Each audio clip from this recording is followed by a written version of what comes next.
So we're going to talk about what are things that we can do to these carbohydrates, let's say, to make it a little bit more nutrient dense. So my kids prefer white rice, right? Brown rice is great. There's fiber in there. They're not stripping the whole grain of rice from all of its benefits and from all of its nutrients. Something that I do to kind of add something a little bit more to it is I add some healthy fats. So I'll add a little bit of avocado oil to the pot or the rice cooker when I'm making it. So we're adding some healthy fats there. I also add some turmeric, which is an antioxidant. There's very, very mild flavor to it. So it's a really great thing to add to rice. It makes it into that yellow rice without adding that extra sodium that we're making yellow rice. Other ways, we're usually adding, it's making it delicious, but we're adding sodium and we're not actually adding many nutrients to it. But here by adding the turmeric, we're adding some nutrients in there. We're adding some of these antioxidants in there. So that's a really great way to add some nutrients into these carbohydrates. We can also add obviously vegetables into, these carbohydrates, even pizza, right? If we're making a pizza, we can, instead of just having plain pizza with cheese and sauce, we can add vegetables to that as well. And that's adding some nutrients, making it more nutrient dense and just making ourselves feel a little bit better about what we're eating. And that's really just the goal of nutrition in general. It's to feel better about what we're eating. What can we do to make things a little bit healthier, a little bit more nutritious? Right, first of all, I'm going to make the salad dressing. All right, I've got a quarter of a cup of olive oil going in here. This is a creamy balsamic. All right, so I'll put, this is the third cup, so I'll just do under that. All right, so quarter of a cup of olive oil. And then we're going to do a quarter of a cup of balsamic vinegar. All right, so I have some balsamic vinegar here. Just under that, because this is a third.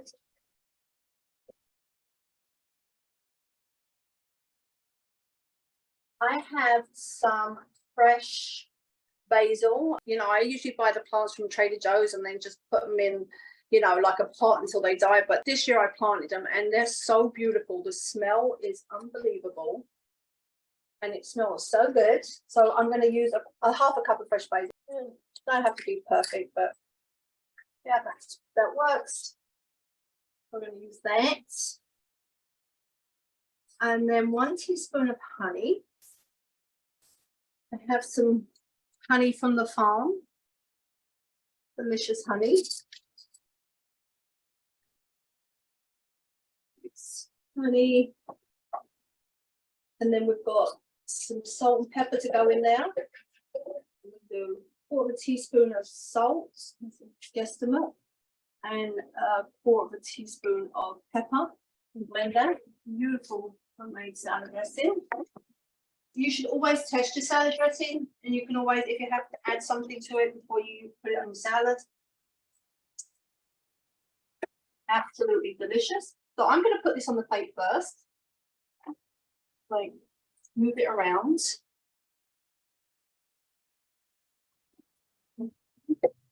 Put some red onions.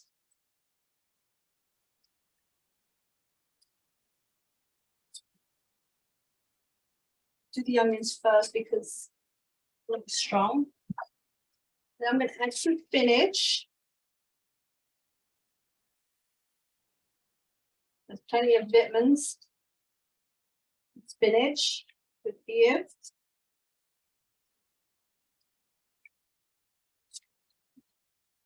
Pull it out a little bit. Then we're going to do the butternut squash. I put this in the air fryer this morning. You can put it in the oven I put it on 400 for about 25 minutes. And I just coated it with the olive oil and a little bit of salt and pepper. And it's lovely. We'll put this over.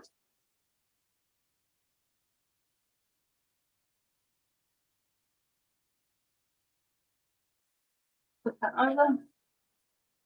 Then I have some fresh figs. I'll just pour some of them over. They're so in season right now and they're yummy.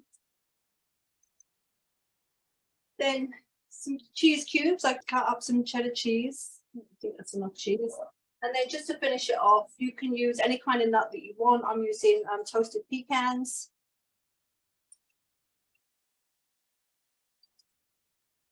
You can put the rest of the dressing on the top. So that is your first salad. Right, now for the second one. Right, now we're going to do salad dressing number 2. You're going to put another ginger. Not too much. But this side is perfectly fine. 1/4 cup of peanut butter. Just going to use this. I'm just guesstimating, but I should taste it before. 1/4 cup of soy sauce.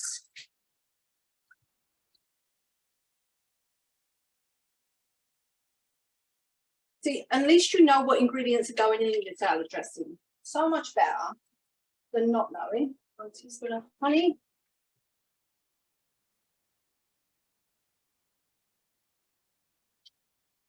So a bit of garlic. Last 2 tablespoons of water. This isn't in the recipe, but I'm just going to use just a splash of it. This is sesame oil because I just think it gives it such a nice flavor. Not too much, just a little tiny bit. And last of all, half a lime, which the juice of half a lime. Right, I'm gonna blend that up. Just gonna taste it. Always taste it because you can always alter what you like and what you don't.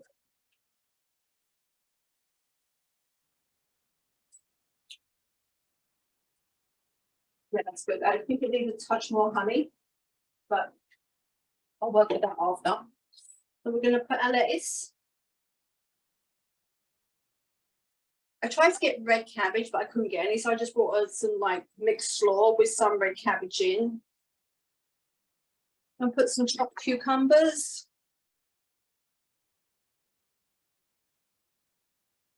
Some chopped up celery. Some red peppers. This is a really crunchy salad, it's fun. And then lastly, some scallions, spring onions, whatever you want to call them. And then we're just going to put some toasted almonds and some cashews on the top. So there are your 2 salads.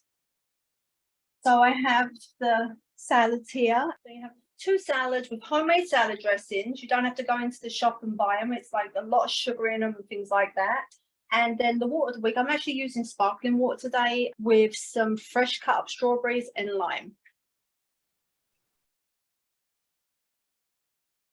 An ingredient I love to use, especially I have a Caesar dressing. The base is typically mayo, which I try not to use. And I love Sam's dressings because they're olive oil based. So there's healthy fats and really just good ingredients for salad dressing. Like Sam said, when you buy them in the bottle in the supermarkets, there's typically a lot of ingredients that we've actually never heard of. High in sugar, really high in sodium. They add a ton of salt and unwanted ingredients in there. So even if it seems like it's a pretty clean dressing, it's usually not. There's a dressing, a Caesar dressing that is, the base is tahini paste.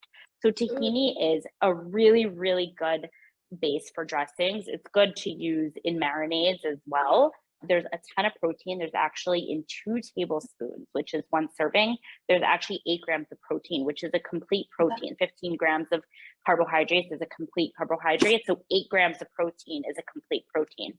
So using just a little bit of this in a dressing is giving us some protein. There's also, it's very, very low in carbohydrates. There's no sugar added. So it's really, really great base. So I typically like to use the tahini as a base for this dressing, mix it with some other ingredients. So there's miso in there, there's some lemon, red wine vinegar, just some things to kind of bring out some of that flavor. There's not much flavor to it, and it's pretty umami tasting. There's not, like, it's not sweet, it's not salty. So some of these other ingredients will bring out the flavor, but it's really, really delicious. It's really healthy. It's making things more nutrient dense. So it's making these salad dressings or marinades more nutrient dense. I like to use it as a marinade also for vegetables that we're going to grill or roast. So there's a lot that we can do with tahini. So I really wanted to introduce you guys to this. It doesn't have to be this brand. Any brand that you find in the supermarket, you can really find it in any supermarket. It is made from sesame seed, which is why there is the protein. There's healthy fats in there. which is all found in sesame seeds. So it's just a really, really great thing to utilize. And I really wanted to introduce you to that. When we are building salads, we do want to make sure we're putting protein, especially if we're going to have a salad for a meal. We want to make sure we have protein in there, because otherwise we're not going to be satisfied or full. We may feel full in the moment, but it's not going to take us as long as we want to.